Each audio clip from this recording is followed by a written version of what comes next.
The Galactic Council had long watched Earth with quiet disdain. The planet was unpredictable, chaotic, and stubbornly resistant to external influence. 4 years, they had debated its fate, but now, after humanity's reckless disregard for interstellar law, the decision had been made. The assassins were sent. They arrived in the dead of night, 6 figures descending from the sky like shadows, their sleek armor absorbing the moonlight. Their directive was simple: erase key individuals, destabilize the planet, and ensure humanity's collapse. Their blades hummed with contained plasma, their movements sharper than thought. The world had no defense against them. Governments tried. Security forces deployed their finest soldiers, but bullets disintegrated before impact, and explosives fizzled into nothing against energy shields. Scientists, desperate to understand, proposed negotiations, but no words reached the assassins. They were not here to parley. They were here to execute. Panic took root. Cities locked down. The wealthy fled to hidden bunkers, believing survival lay in isolation. The world teetered on the edge of an apocalypse, and no hero emerged to stop it. At least, not the kind anyone expected. In a dimly lit government facility, Janet mopped the same stretch of tile for the 3rd time that evening, because no one ever noticed whether it was clean or not. Her back ached, her arms were sore, and her patience, already thin, was gone. She was not a woman who had asked for much in life. A steady job. A roof that didn't leak. Maybe a little respect. But respect never came when you were the one scrubbing floors. The officials who passed her in the halls saw right through her, treating her like another piece of the building, unseen, unimportant. She overheard things sometimes. People assumed janitors didn't listen, or didn't matter. That night, as she pushed her cart past a half-open war room door, she paused. "We're out of options," a man in a crisp suit muttered, rubbing his temple. "Evacuation protocols are in place, but there's no guarantee." "There's no chance," another corrected, voice tight with fear. "They'll hunt us down. Earth is lost." Janet frowned. She knew fear when she heard it, and these weren't the kind of men who scared easy. "We deploy everything we have left," the first man said. "Stall for time." "And then?" He didn't answer. Janet had mopped that war room before. She knew what kind of people sat around that table. Decision makers, the ones who were supposed to have plans. If they were ready to give up, then the ones who would be left behind weren't getting out of this alive. Something in her stomach twisted. She turned away, grip tightening on her mop handle. She didn't have power, or weapons, or a place in any of these conversations. But she did have years of frustration, and right now, she needed to hit something. Her hands found a mop soaked in the facility's latest experimental cleaner, something developed by a team she had never been allowed to talk to. The stuff had smelled strange, moved almost like it was alive, but they told her to use it, so she did. She didn't notice the faint glow that pulsed along the mop's fibers as she stormed toward the nearest breach in the facility's outer wall. The first assassin landed with the silence of a falling feather, stepping into the ruined hallway. His head tilted slightly as he registered the approaching figure. A human woman. Unarmed. Janet stopped 10 feet away, heart pounding, sweat sticking her uniform to her back. "Do you know what I've been dealing with tonight?" she asked, voice dangerously level. The assassin did not respond. Janet lifted her mop. "I have cleaned up after people like you my entire life," she said. "Not assassins, maybe. But the same type. You walk in, make a mess, and expect someone else to handle it."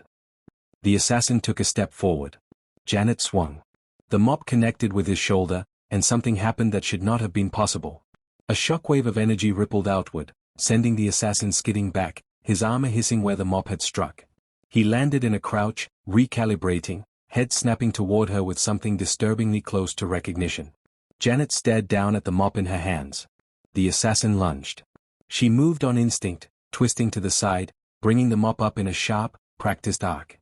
The handle cracked against the assassin's helmet, and this time, the impact sent him crashing into the wall hard enough to leave a dent. A slow, incredulous grin spread across her face. "Well, would you look at that," she muttered. For the first time that night, an assassin hesitated. Janet took a step forward, rolling her shoulders. "You have no idea how long I've been waiting to hit someone," she said. The assassin tensed. Janet swung again. The second assassin didn't wait. He darted forward in a blur, plasma blade igniting in a violet arc. Janet barely had time to lift her mop before the weapon slashed down. A normal person would have been cut in half.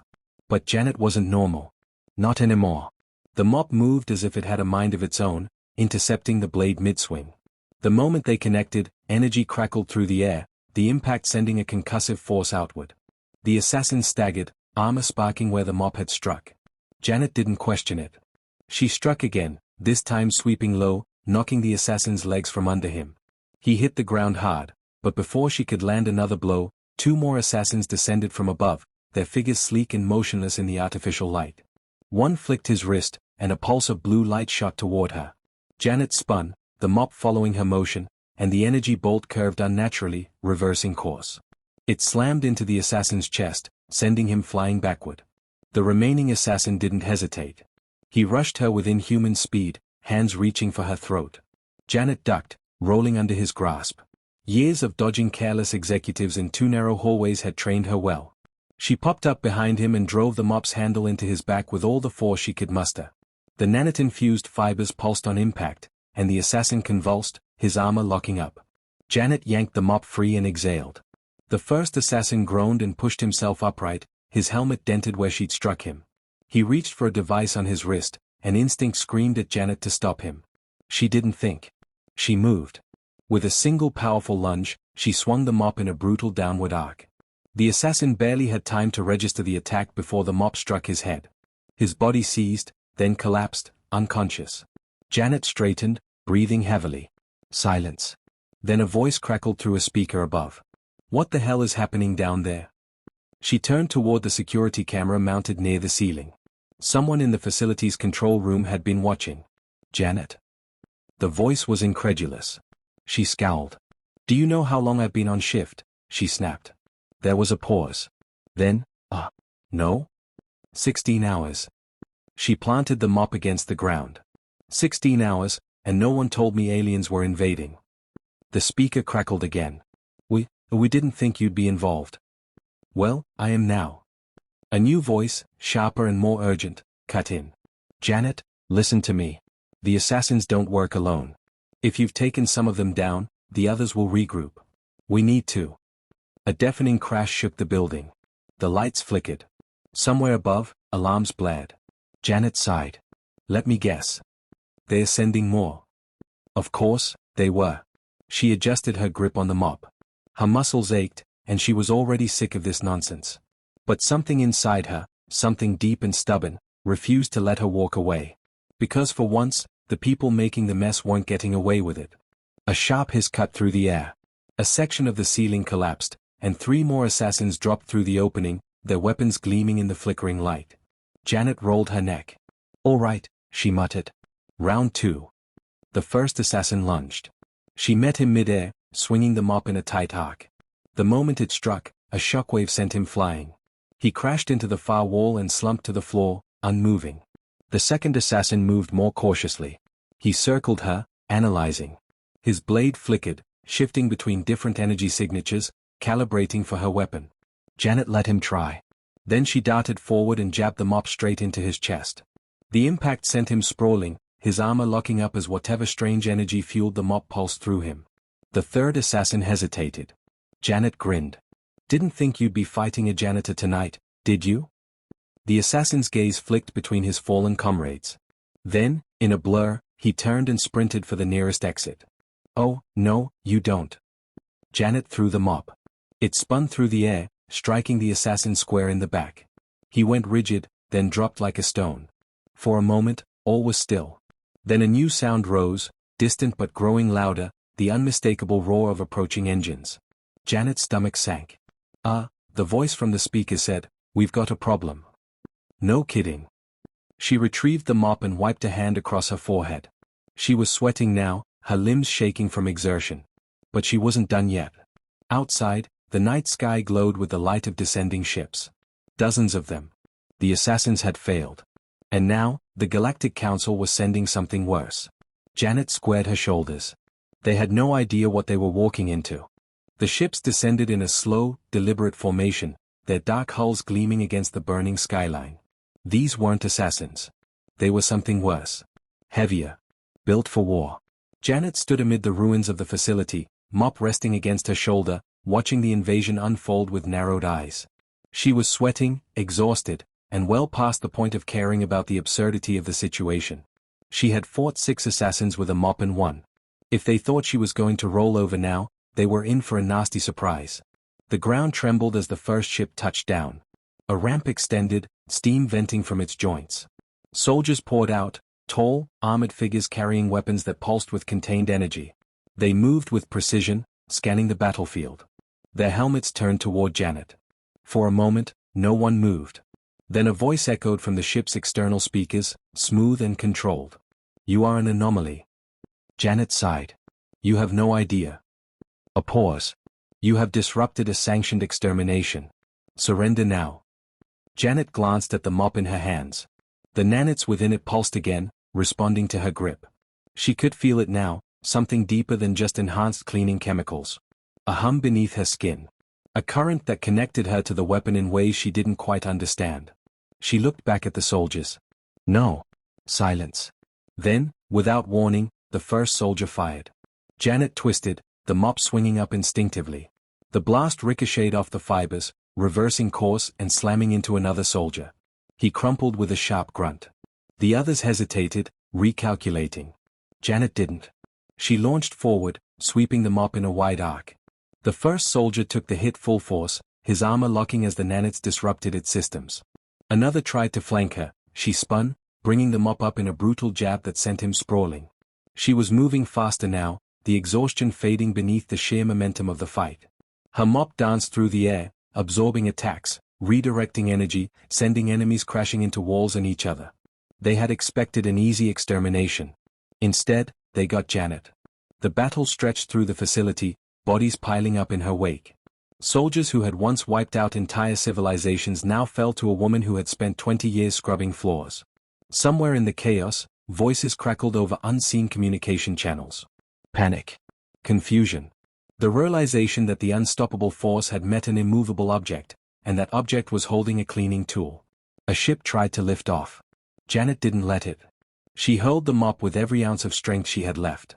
It speared through the air, striking the ship's underbelly. Energy surged outward in wild, erratic pulses. The engine sputtered, then died. The ship lurched sideways, crashing to the ground in a heap of metal and smoke. Janet retrieved the mop and took a slow breath. The battlefield was silent. The remaining soldiers hesitated, then, one by one, dropped their weapons. She planted the mop against the ground. "That's what I thought." A new sound rose, distant but growing louder. Applause. She turned. Beyond the ruined facility, people had gathered, civilians, soldiers, even government officials who had once ignored her existence. They stood in stunned silence, watching the woman who had just done what their armies could not. And then, slowly, the clapping started. It rolled through the crowd like a wave, building until it was deafening. Cheers. Laughter. Disbelief. Someone shouted, "Janet for president." She scowled. "Don't push your luck." The security system crackled to life again. "Janet," the operator's voice said, still laced with shock, "you just saved the planet," she finished. A beat of silence.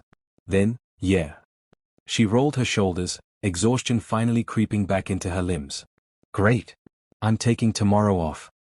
Laughter rippled through the crowd.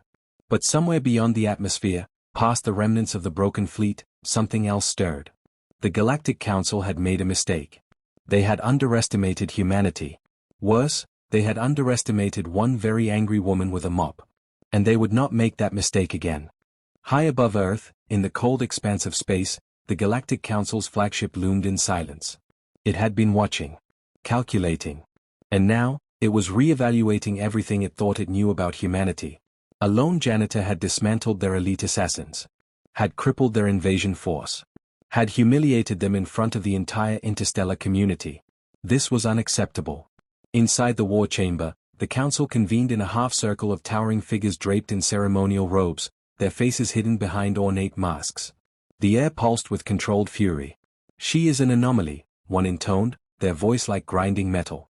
"A statistical impossibility." "She is a threat," another corrected. A holographic projection flickered to life between them. Janet, standing amidst the wreckage of their once feared warriors, mop in hand, expression set in deep, unwavering annoyance. The council studied the image in silence. "Deploy the Annihilator." The word settled like a final verdict. There was no room for debate. No hesitation. The Annihilator was a last resort, a weapon designed not to conquer, but to erase. Worlds that defied the Council did not get second chances. A signal pulsed through the void. Somewhere in the darkness, something enormous stirred. On Earth, Janet was trying to enjoy her day off. She sat in a battered lawn chair outside her apartment, sipping a lukewarm cup of coffee, watching the sunrise. The world was still reeling from the invasion, but for the first time in a long while, people weren't afraid. They smiled when they saw her. They called her name in passing. Someone had even dropped off a homemade pie at her door, though she had no idea who. It was nice. She had spent her whole life being invisible. Now, suddenly, the world saw her. But something felt off. The air was too still. The birds too quiet. A pressure sat heavy in her chest, a gnawing instinct that something was coming. Then the sky split open. A massive shape descended from orbit, blotting out the morning sun. It was unlike anything that had come before, monolithic, ancient, built for one singular purpose. It did not send warnings. It did not demand surrender. It simply opened its maw, and the world began to shake. Janet sighed, setting down her coffee. So much for a day off. She grabbed the mop leaning against the railing, its fibers pulsing faintly at her touch. The energy inside it had settled since the battle, but as she gripped the handle, it thrummed back to life, recognizing the fight ahead. People screamed as the Annihilator's presence alone warped the air, bending reality around its form. Buildings trembled. Roads cracked. The ship wasn't attacking yet, it didn't need to. It was demonstrating what was about to happen.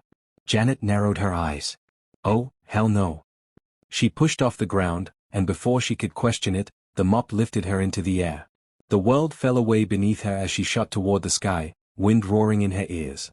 The Annihilator loomed larger with every second, its impossible mass stretching beyond the horizon. But Janet wasn't impressed. She pointed the mop at the nearest section of the ship and swung. The energy surged outward, a single pulse cutting through the air. It struck the Annihilator's hull, an indestructible material that had survived supernovas, black holes, and weapons that could shatter planets. It cracked. For the first time in its existence, the Annihilator registered damage. Deep within the ship, alarms shrieked. The Council, watching from orbit, leaned forward in stunned silence. This is impossible. No, one corrected. This is unacceptable. The Annihilator recalibrated. It fired. A beam of energy the width of a city erupted from its core, aimed directly at Janet. She didn't move. She didn't need to. The mop spun in her grip, and as the blast reached her, it split apart, bending, warping, reversing course. The Annihilator's own weapon struck its hull, and the sky ignited in a chain reaction of explosions. Janet smirked. You brought this on yourselves. She shot forward, weaving through the crumbling remains of the warship. Each swing of the mop tore through its defenses, severing circuits, rupturing power cores. The Annihilator groaned, its once unbreakable form coming apart. On the ground, the world watched in stunned awe. A single woman. A single mop. Against a force that had ended civilizations. And she was winning. The Annihilator shuddered. Then, with a final, desperate pulse, it collapsed in on itself, imploding in a silent, blinding flash. Janet hovered in the sky, breathing hard, watching the remnants dissolve into the wind. Then she turned, looking upward, beyond the clouds, beyond the stars. She knew they were watching. Knew this wasn't over. She raised the mop like a sword and pointed it at the sky. Try me again, she said. And somewhere, across the vast reaches of space, the Galactic Council hesitated.